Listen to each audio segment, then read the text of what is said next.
psychiatrist who says that white racism is due to the fact that whites do not hate blacks because blacks are black.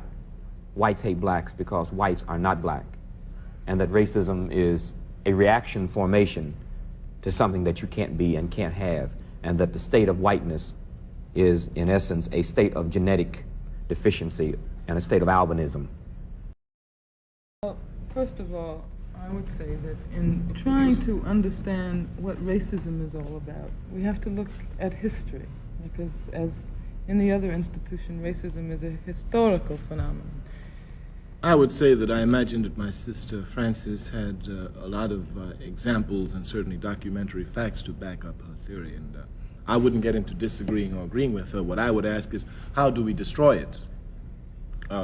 While that may be the major problem, I'll grant her that, let's say that is the major problem, white people are able to enforce racism through capitalism.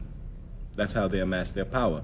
And racism is really a question of power. That's all it is. It's whether or not one race has more power to inflict punishment on another. For example, if a white boy wants to lynch me, that's his problem. If he lynches me, it's my problem.